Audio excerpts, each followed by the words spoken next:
Bismillahirrahmanirrahim. Assalamualaikum warahmatullahi wabarakatuh. Allahumma sholli ala Muhammad wa ala ali Muhammad. Yang kami hormati Ibu Dr. Andus Haji Ilmiati MAG sebagai dosen pengampu mata kuliah Sejarah Islam Asia Tenggara. Baiklah, perkenalkan, di sini saya sendiri Nur Rahmi dengan NIM 119107200130 dan teman saya Sulistianingsih dengan NIM 119107230004. Di sini kami akan menjelaskan materi mengenai Islam di Singapura. Tapi sebelumnya saya akan menyampaikan subbab yang akan kami bahas, di antaranya yaitu yang pertama, sejarah negara Singapura, kedua, kedatangan Islam di Singapura, tiga, komposisi penduduk Muslim di Singapura sampai tahun 1990-an, 4, proses Islamisasi dan pembentukan peradaban di Singapura, 5, pendidikan Islam di awal perkembangan, 6, Singapura periode modern, 7, lembaga-lembaga agama Islam di Singapura. Baiklah, itu sebab yang akan kami bahas.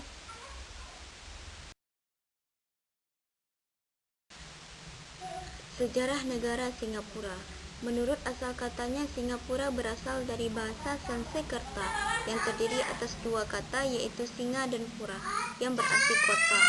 Dengan demikian, Singapura juga berarti kota singa. Singapura merupakan nama modern yang digunakan sekarang untuk menyebut negara yang terletak di Selat Melaka ini. Penyebutan Singapura sering dihubungkan dengan kekuasaan Thomas Stamford Raffles yang menggagas proyek Singapura pada tahun 1818 karena kekecewaannya terhadap Belanda yang merebut kembali tanah Jawa dari Inggris. Kemudian Raffles menandatangani perjanjian dengan Temanggung Sri Maharja untuk menguasai Pulau Singapura pada tahun 19 Januari 1819. Maka pada tahun 1819 ini dipandang sebagai awal penggunaan nama Singapura. Akan tetapi, asal-usul kemunculan istilah Singapura ini belum dapat dipastikan asalnya. Kedatangan Islam di Singapura. Masuknya Islam ke Singapura terkait dengan proses kedatangan Islam Asia Tenggara. Tentang proses kedatangan di Asia Tenggara, para ahli sejarah berbeda pendapat mengenai kapan dan dari mana datangnya. Kajian mengenai teori kedatangan Islam Asia Tenggara telah banyak dilakukan, baik teori-teorinya maupun tinjauan kritis atau teori-teori tersebut. Berikut ini teori Islamisasi di Asia Tenggara.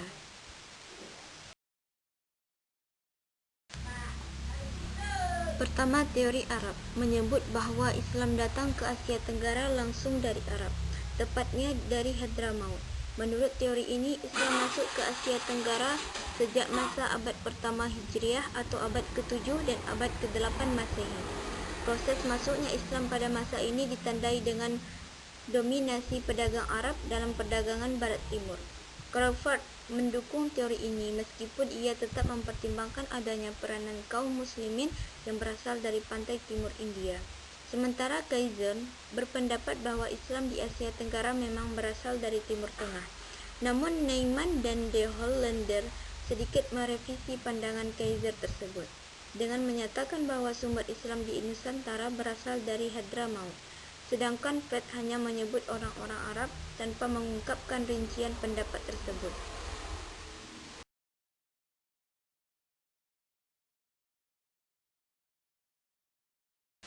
Kedua, teori India.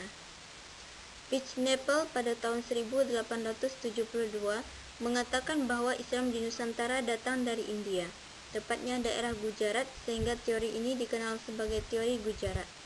Teori ini dipertegas oleh Snob Hogran yang mengatakan bahwa ketika komunitas Muslim Arab sudah mapan di beberapa kota di pelabuhan anak benua India, maka mereka masuk ke wilayah Melayu Nusantara sebagai penyebar agama Islam pertama. Beliau menyebut pelabuhan Dhaka di India Selatan sebagai pembawa Islam ke Nusantara. Setelah itu, barulah orang-orang Arab, terutama yang menisbahkan dirinya sebagai keturunan Nabi Muhammad SAW, yaitu dengan memakai gelar Sayyid bin Syarif yang menjalankan dan menyelesaikan proses dakwah Islam, baik sebagai ustadz maupun sebagai sultan. Morrison pada tahun 1951 memastikan India sebagai tempat asal Islami Nusantara. Pantai Coromandel disebutnya sebagai tempat bertolaknya para pedagang Muslim menuju Nusantara.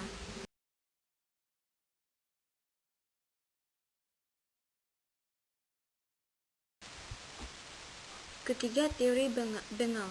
Teori ini disampaikan oleh Q. Qadarullah Fatimi yang memberikan kesimpulan bahwa Islam masuk ke Asia Tenggara atau Nusantara melalui Bengal atau Bangladesh, yang menurutnya Islam datang pertama kali pada sekitaran abad ke-8 Hijriah atau ke-14 Masehi. Keempat, teori Persia. Teori ini menyatakan bahwa para pedagang Persia lah yang membawa Islam ke Asia Tenggara. Teori ini didukung oleh data-data yang kuat mengenai pelayaran orang-orang Persia ke India dan melalui wilayah Asia Tenggara menuju Cina, menurut berita Cina.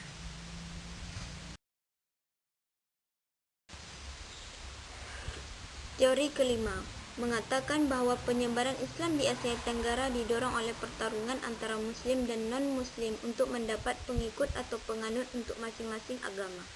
Teori ini dikemukakan oleh Script. Beliau berpandangan bahwa pada kenyataannya ekspansi yang dilakukan oleh bangsa Portugis yang kemudian menjadi upaya kolonialisasi. Berdasarkan teori Islami tersebut dapat dipastikan bahwa para pedagang Muslim dari Arab dan Persia, terkhusus pada pedagang yang melakukan pelayaran ke Selat Malaka antara abad ke-8 sampai abad ke-11, dan pelayaran mereka sudah sampai di Samudra India. Selanjutnya mereka terus mengembangkan perdagangannya sampai ke Guangzhou di Cina Selatan. Pada abad ke-10 Masehi merupakan perkembangan lebih lanjut dari hubungan dagang antara Timur Tengah dengan Asia Tenggara. Assalamualaikum warahmatullahi wabarakatuh. Saya Sulistianingsih. Di sini saya akan melanjutkan penjelasan dari Nur Rahmi. Baiklah, pada slide selanjutnya dituliskan bahwa komposisi penduduk Muslim Singapura sampai tahun 1990-an. Dalam pengertian persentase etnis, penduduk Singapura relatif stabil sejak abad ke-19. Perubahan demografik yang mengesankan dan terjadi pada awal abad ke-19, ketika penduduk Cina secara perlahan mengambil alih menjadi penduduk mayoritas yang menonjol. Dalam 20 tahun antara 1970 sampai tahun 1990. Menurut Sharon Siddiq, telah terjadi peningkatan. Misalnya dalam bidang pendidikan, untuk pendidikan ini, tingkat menengah pertama dari 36,4% menjadi 47,3%. Pada tingkat menengah ke atas dari 1,0% menjadi 3,5%. Dan pada pendidikan tinggi dari 0,2% menjadi 1,4%. Proses Islamisasi dan pembentukan peradaban di Singapura. Pada pertengahan abad ke-19, ketika Belanda melakukan tindakan pada tahun 1976, orang-orang Jawi Peranakan mulai menerbitkan suatu kabar dan majalah Melayu yang digunakan sebagai pengajaran di sekolah-sekolah Melayu. Pada tahun 1996, AMLA menyerukan pembentukan MUIS, Majelis Ulama Islam Singapura, sebagai suatu badan hukum untuk menjadi penasihat Presiden Singapura dalam berbagai hal.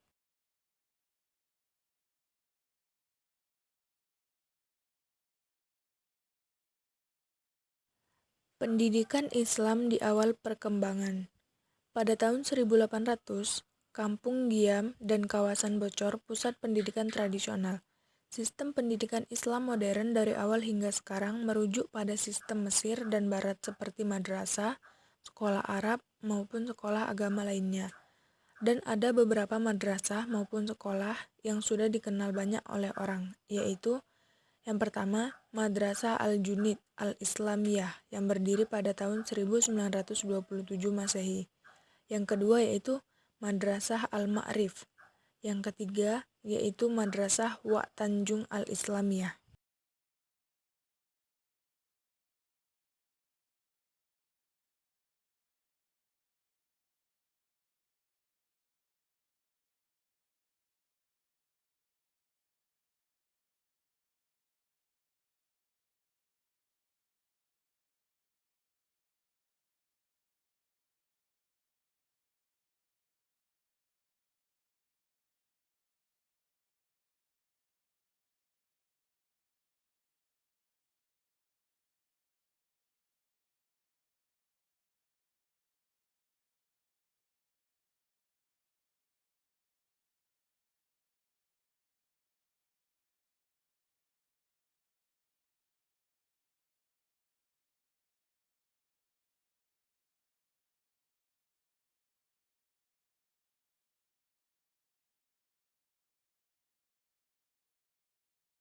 Lembaga-lembaga agama Islam di Singapura. Yang pertama yaitu masjid. Sudah terdapat 69 masjid dan masjid ini di bawah administrasi MUIS sepenuhnya. Yang kedua yaitu madrasah. Ada beberapa madrasah, di antaranya yaitu Al-Arabiyah, Al-Irsyad, Al-Junid, Al-Ma'rif, As-Sakhaf Al-Arabiyah, dan Marasah Wak Tanjung Al-Islamiyah. Majelis Ulama Islam Singapura atau singkatan dari MUIS merupakan badan yang berperan penting dalam urusan agama Islam. Fungsi dan tugas MUIS diantaranya yaitu yang pertama, memberi sarana kepada Presiden Singapura. Yang kedua yaitu mengurus masalah yang berkaitan dengan Islam. Yang ketiga yaitu mengelola wakaf dan dana kaum muslimin. Yang keempat, menjaga pengumpulan zakat, infak, dan juga sedekah. Dan yang terakhir yaitu mengelola semua masjid dan madrasah di Singapura.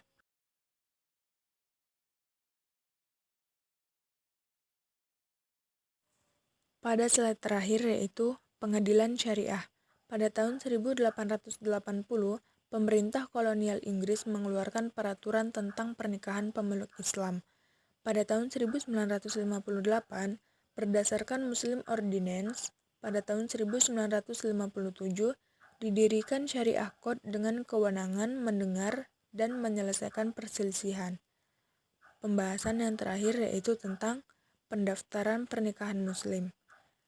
ROEM bertugas mencatat pernikahan pasangan Muslim, dan pernikahan pasangan beda agama dicatat pada Registry of Marriage. Baiklah, mungkin hanya itu yang bisa kami sampaikan. Kurang dan lebihnya kami mohon maaf. Wabillahi taufiq wal hidayah. Wassalamualaikum warahmatullahi wabarakatuh.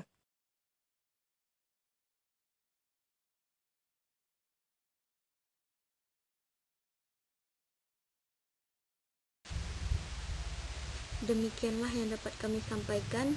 Semoga bermanfaat bagi kita semua. Jika terdapat kesalahan dan kehilafan, kami mohon maaf, karena kesalahan itu datang dari kami sendiri dan kebenaran itu datang hanya dari Allah Subhanahu wa taala. Wa qala Allah taala fil Qur'anil Karim. Wassalamualaikum warahmatullahi wabarakatuh.